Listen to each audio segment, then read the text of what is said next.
Mythic Plus is much more welcoming in Season 2. Blizzard made a ton of money off the Gilded Brutosaur, and the trading posts, yeah, we'll talk about that too. Hey, it's Soul, and this is Warcraft Weekly, your Saturday wrap-up of what's good. You can help support the channel by liking this video, subscribing for more WoW coverage, and catching me live when I'm streaming. So, we first gotta talk about the trading post with a correction, unfortunately. Usually when I'm wrong about stuff, it turns out to be something great, but in this case, not so much.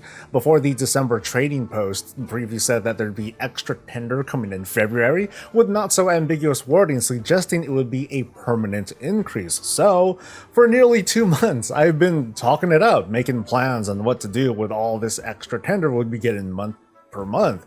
But as it turns out, this most recent preview uses language making it seem, well, pretty clear this bonus tender is not permanent. It's only going to apply to the month of February. I even went back to the November preview, and sure enough, the language was changed too. Thankfully, I have a recording of my live reaction to at least show y'all I ain't crazy, but I am sorry. And well, here's where we're at.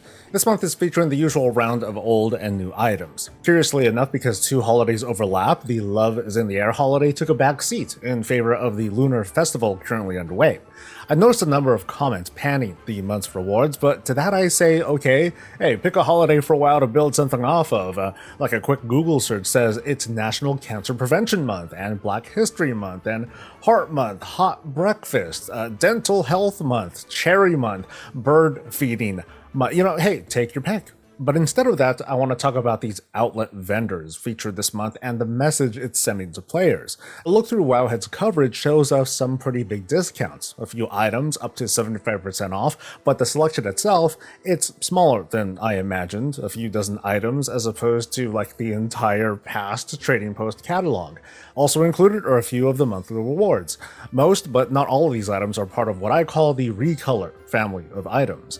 But here's where I'm a bit irked. Like, check out this mount that originally went for 900 tender. Well, that's dropped down to 500 this month. That means if you bought that mount earlier, that's 400 tender that you never had to spend, but you did spend, and now you can no longer get back. And that sort of feeling is what's being introduced with these outlet prices, this feeling of buyer's remorse or regret that we didn't hold out for this sale, which up until now, we never thought would ever happen. Meanwhile, others who did save, oh, they're going to point and laugh at, you know, these early adopters, and in my opinion, that's not going to help at all in this conversation. The message these vendors tell me is the right thing, or the right thing to do is wait, to never buy new and wait until it's on sale, at least as soon as we found out the criteria that'll get these items up on these outlet vendors. Now, only buying stuff on clearance, it's not a bad idea at all in the real world, but in the real world, we could also maybe work a little bit harder for extra cash. Tender in World of Warcraft, it doesn't work that way. It has, you know, with a few exceptions, it's a fixed income. Over the past 2 years, I've wanted to make the best use of my tender, at least I thought I was. I was trying to maximize buying power, so to speak. For me, that's been to buy like the cheaper stuff with the occasional big ticket item. It seems that a precedent has now been set, and now when I see new stuff in the trading post, I'm going to be like, oh cool, that's nice, but you know what? Dude, I'm just window shopping. My actual purchases are going to be done at the outlet vendors whenever they come along, but Blizzard isn't really communicating their vision here. We gotta ask, like, will all items eventually be discounted, or is it going to be limited to certain criteria as, you know, in this case, mostly recolors? Are these outlet vendors a one-time thing? Or is it going to be yearly or quarterly or monthly? Can these items be even further discounted in the future? Lots of questions that will make people hesitate on purchases in the future when this ought to be a pretty straightforward and kind of fun reward for doing our usual World of Warcraft thing. Now, I see what they're trying to do here. Some items were just way too expensive in their first debut, and since then the overall cost of items in the trading post has gone down. The outlet items, they also reflect this, and then some with the additional discount. Other items here that haven't had their repeats, hey, they're getting their second chance at finding a forever home. But I just don't think this was the right way to do it. Like, I have ideas, but like it wouldn't be perfect, but a better and more simple approach would have been to just do a big tender celebration of sorts. Like, hey, here's 2,500, 2,500 tender being given out for this particular month. I'd argue a big chunk of tender is more likely to get someone to log in and play for a little while so they can do stuff than a discount on items that we can't be sure that everyone's going to like. And I also think it'd be a good idea when items do enter this outlet, they just stay there and they no longer rotate out. It just keeps growing and growing. The criteria would be, something like the number of times they've rotated into the trading post or how long it's been since it first debuted, something like that. The result would be like the continued dull friction of maybe not being able to buy that one mount or pet in the first month, or you don't have the opportunity to freeze it for later, but knowing that players will eventually be able to pick it up from the outlets, cool. But I at least wouldn't be willfully ignoring the new trading post items in favor of the outlet in an effort to get like a 20 to 30% more efficiency thing out of my tender. Like I said, that's okay in real life, but it feels like very odd behavior in a video game where we have this very fixed income scheme. It's funny, some people were hitting back at my earlier comments like, they're telling me lines that I would say to other people like, hey, it's okay if you can't buy everything you want, just be patient and wait for it to rotate back. And I think they're missing the point here. Like, this is not about the completionist mindset. It's about losing this reassurance that when I bought this item, like, it was a good idea. I don't feel that way anymore. Like, I won't know when this item might happen to return, or it might show up on the outlet, or if the discount that I see on the outlet is going to be the best version of this discount or something. Like I said, they could have accomplished the same thing with a simpler and direct approach. But now you're up. What are your thoughts on this? It's the $17 million mount. At least that's what WoW had estimated how much the Gilded Brutosaur earned for Blizzard during the anniversary event. An article from the other day went to great lengths to give best estimations, and while it's incomplete, they admit it's still pretty smart. They took a look at the number of players who earned Mythic Plus titles throughout previous seasons, like Dragonflight, and cross-referenced those players with the data for Azeroth's website, which determined the percentage of accounts who owned this $90 mount. Like I said, it doesn't include all the context. They're missing like China, account information could be hidden, and so on and so forth. But from reading the data, 12% of players bought this mount, almost 1 in 10 people. The findings also suggest that throughout Dragonflight, there were only 1.5 million accounts minus China. So, take it for what it's worth, or maybe I'm just not reading it right. Whatever the case, their numbers are suggesting with those many players, the Gilded Brutosaur scored Blizzard roughly $17 million in sales, which, even if we assume those numbers are true, it's kind of a dubious claim to make, and it's thanks to the WoW token. The article admits they don't have the information to say how much real money was spent to purchase the original Brutosaur, which, using today's WoW token numbers, would have cost like this much to buy the token and sell it for gold and buy the mount. The omission applies to the present day too. There's no way of knowing exactly how many players used gold to buy WoW tokens people put up on the market and then convert that into Battle.net balance and use that to buy the mount. We can point out the mount greatly influenced the traffic of the token, seeing as how tokens sold out during the first days of its release, but the transactions involved there, those were linked to tokens already in circulation. Knowing that distinction would be very useful, as people who bought the Gilded Brutosaur directly, they can be clearly identified as shop revenue, but for those who bought it through the token exchange, well, that money needed to enter the market first, and the money that did come from players, that has nothing directly to do with the Brutosaur itself. They might have had some immediate need for gold, or they're taking advantage of the higher token value thanks to the Brutosaur, although again, it's a kind of indirect benefit. But seeing as how Blizzard makes $5 off every WoW token sale, I mean, hey, who cares, right? I'm sure they're plenty happy when anything causes a spike in WoW token exchanges, and the Brutosaur is hardly the single incident, it's just very noticeable. WoW is not the only game that influences the WoW token, as weird as that sounds. Most games under the Battle.net banner will influence the token due to new releases or seasons and so on and so forth. But back to World of Warcraft though, it's kind of a double-edged sword, but moments like these are in fact good for the player economy. More gold is exchanging hands instead of just sitting in coffers. The people who buy gold through WoW tokens, typically they don't sit on it. As said, they likely have an immediate need, which prompted them to buy it in the first place.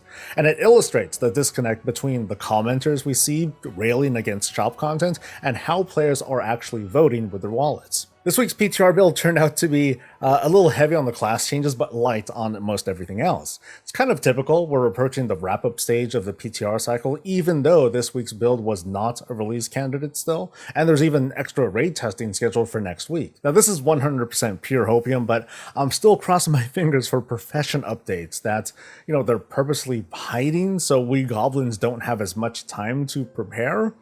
Yeah, I'm desperate, I know. The biggest update came to in-game dungeons, Mythic 0 and Mythic Plus, and the quick summary is they're lowering the difficulty curve and offering better rewards sooner. It's an answer to how players relied on delves over keys to gear up. Like early in this season, this caused some to skip lower level keys, and so they missed out on the learning experience and then got blasted by these tougher dungeons plus the punishing affixes.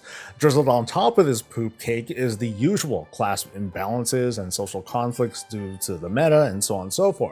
So here's the breakdown. Mythic Keys 2 and 3 will only include a timer. Starting at Mythic 4 will be where the Xalatath affix is added, doing the weekly rotation. Mythic 7 will add either Fortified or Tyrannical on rotation. Mythic 10 will combine Fortified and Tyrannical.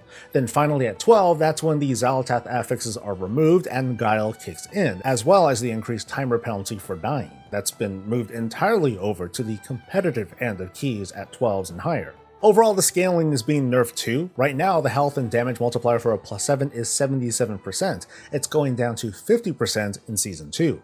We can see how the ramp up in difficulty has shifted further away from lower keys, while at higher keys, it's all kind of the same. We can just expect to see higher key levels because of the lower scaling. Now let's talk about rewards and other changes. Mythic Zeros are going back to the weekly lockout, but now they're going to award champion gear with carved crests. This puts the gear drops on par with higher tier bountiful delves. Hero gear is going to start dropping at the end of a +6 key, and Gilded Crests will start dropping from +7s. Now let's refer back to the difficulty updates. +7s will only include the Xalatath affix and either Fortified or Tyrannical, and that's it. So a lot of people are going to be living here for crest farming. +10s will still be where Myth Track starts appearing in the vault, but after scaling, this is probably going to feel more like a +8, and we won't have to worry about the harsher penalty from deaths, meaning getting to a +10 for those who are just looking for that one myth drop in the vault, they should have an easier time. And for the big climbers, the Keystone Legend achievement, that's being buffed to require 3000 rating up from 2850, but here's something new. When a player manages to time 12s in all the dungeons, their keystone will never deplete under a 12 for the duration of the season. If they time all 13s, it won't deplete under a 13, and so on. It's a lot of work, but that's also like the realm of the career dungeon enthusiast. I think these are really good and helpful changes that address a bit of everything being critiqued throughout the season. But will this solve the problem of levers? Because while competitive keys no longer will downgrade, lower keys will. It's hard to say if it's going to solve the problem or just isolate the issue somewhere else, like whether it's lower or higher level keys. And will these changes do anything to affect the influence of meta comps? Because there's a lot more to that conversation, like the dungeon encounter tuning and class balance and so on. And in a game like this with infinitely scaling difficulty in keys, balance and tuning will always fray eventually. What we're seeing here from Blizzard is, I guess, more positioning to create this distinction between these two sides of Mythic Plus. You have the gearing up side, which should be fairly balanced across all specs, and then you have the more competitive side, where high-level gamers will identify a meta and act on it, leaving the less efficient specs behind. Blizzard's impossible job will be to make sure that doesn't cause too much influence on this lower band. So how does this affect people's perception of delves? Because, hey, no doubt there's going to be a number of critics who are going to be like, oh no, I'm going to be forced to do keys again because now they're, quote, easier, and delves have that additional gilded cap. The answer that I'd like to give is, hey, it shouldn't matter. And what Blizzard should focus on is the idea if we want to stick with one kind of endgame. Like, we should find that the experiences we want to have should be able to stand up on its own and give its own unique sense of fulfillment and fun and power fantasy, that sort of stuff. I'm going to go back and refer to Blizzard's initial announcement of delves. It's a little bit long, but we gotta soak in the whole context here. Delves are a new endgame pillar. This is a permanent addition to World of Warcraft going forward and represents kind of a capstone to the outdoor world experience. We've had dungeons, we've had raids, we've had organized PvP, and I think we've had some stuff for outdoor world players to dabble in. But if you wanted progression, if you wanted goals, if you wanted a deeper, more structured experience, frankly, we were letting you down. We want to change that. That's what delves represent in World of Warcraft. But also want to build in progression. And I think if you're an outdoor world-focused player, a lot of the time, it's just about kind of spending your time doing a thing, going to a place, completing an event, but there aren't necessarily goals to work towards. There aren't necessarily reasons to be excited about getting an item upgrade because it's going to let you do something you haven't been able to do before. A difficulty progression built into delves is going to enable us to offer that. There's a disconnect when Ian refers to a parallel between delves and the formerly Big Three, as I called it, organized raids and dungeons and PvP, and critics use the pillar analogy to assert that these pillars, they ought to have the same height too, if you know what I mean. They ought to give the same level of rewards. They're coming at this from the perspective of item level as the measuring stick, and hey, that's not a bad take. When it comes to balancing game modes, we've all seen there's this very thin line between content being useful and fulfilling and then being required because it happens to be the most efficient thing. It happened with Mythic Plus going up against raids, and now delves are adding another weight to balance between these three modes of PvE. My interpretation of the developer's goal is to achieve, as they say, that sense of progression in both gear and skill that's been missing, especially for solo players. I mean, yeah, we've had our Mage Tower and we had Brawlers Guild, and I'd like to see those come back too in some way, shape, or form. But as a seasonal and structured and an evergreen thing, delves send a clear message of wanting to provide an endgame for this audience who never had it. And like how Mythic Plus is getting their revamp, raids, they're going to get their own exclusive renown track. Delves are also going to change and evolve in these incremental steps. And while we're on the subject, I did my round of testing this week in delves, and here are my findings. It's a little bit hard to tell, but it feels like delves are slightly tougher than they were last week. Now, they're still feeling pretty easy, because at least in test, our item level in delves is being scaled all the way up to 678. That's the maximum item level for the season. But even after I straight up removed gear, it still felt okay as long as I was pulling it conservatively and I made sure to keep Tank Brand alive. Last week, not even this week, but last week, the Gilded Crest Awards, those were buffed a little bit, so I'm sorry for not mentioning that earlier. But from a Tier 11 Bountiful Delve, we can expect to get 7 Gilded Crests at the end and 13 Ruined. It's 8 from the regular chest and 5 from the Bountiful chest, and I'll have a number on the side if there's extra from the extra Nemesis chest by clearing most of a delve. I've yet to get a Delver's Bounty during this week, sorry about that, so I'm going to go with the current numbers I have, where we get 10 Gilded from a Tier 11 Delver's Bounty, making for a total of 31 Gilded that can be earned for the week just running delves. It's not the cleanest number, I know, but 2 Gilded upgrades per week and another possible 2 from trading up a week's worth of Ruined maybe, that's not bad, at least once we get to that level. I still want to stress some disappointment though with the Gilded chest in its current state. The weekly cap, it's reasonable, but the lack of season catch-up, it's inconsistent in my opinion. I can hard farm all the other crests from delves up to the season cap, and I do agree with giving less Gilded from delves because that would imbalance where people would go for crests across the board, but it's this cap on top of a cap raiders and dungeon folk don't have to deal with, and that's just needless pressure for delvers. Are War Within seasons too long, and does how fast we gear have anything to do with it? It's kind of an ironic question after just now talking about how delve gearing should be consistent, or I guess faster. Season fatigue is normal. We've seen it numerous times. People were already pining for the next season just a couple weeks into the expansion, but it reached the high point late into 1105, thinking Siren Isle would be the next season, and some folks balked over seeing what veteran gear vendors.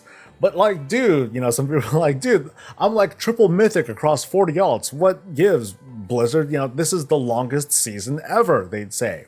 But let's correct that real quick. The longest season ever is officially Visions of N'Zoth, Season 3 of Battle for Azeroth, and that lasted about 9 months. That's sort of cheating, though, because that was the final season, and they also had the lull. I think it's more accurate to say Season 2 of Shadowlands has been our longest season at nearly 8 months, while the War Within Season 1 is going to last probably a little over 5 months. I'm not going to try to convince you of this upcoming take, this is more like a discussion starter, but I wonder if this is like the double-edged sword of making the War Within more alt-friendly and faster with the gearing. Like, I'm reminded of the Titanforged era, where some of us did everything in hopes for easy high-level gear, and we got buried under mountains of vendor loot, basically. But we also scoffed at trying to get a Titan Forged Arcano Crystal every time that one world boss was up, but whatever the case, we were constantly engaged with the content. And then cut to now, with so many gearing opportunities across different lanes, but with the upgrade system, we just focus on what we like doing, which is like a good thing. But it also kind of tricks us into thinking there are only a few things to do in the game because these other lanes offer similar or eventually inferior rewards. As a commentator, it's confusing seeing like this whole spectrum of takes, because hey, on the one hand, we have folks continuing to talk about how it takes too long to get best in slot, and alt gearing is too slow. Valor stones are annoying to farm up, make stuff more warbound tradable.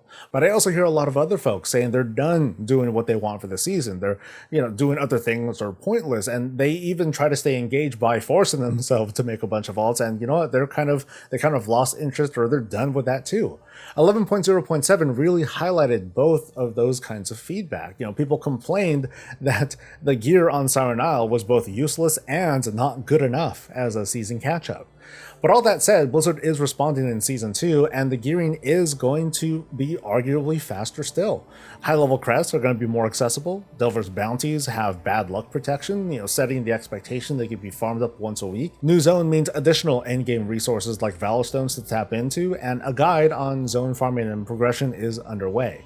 But what message does that send to players, and how are players going to interpret it? Is Season 2 going to feel longer because people are going to reach their goals even sooner? Is Blizzard subvertly telling people to play alt or to push for a higher endgame because now they have more time to do it? Blizzard and other folk are calling these things pillars, and I've been calling them lanes, and I think the Delves are going to continue building on these lanes to make them enjoyable and lasting while we shift to wherever we like.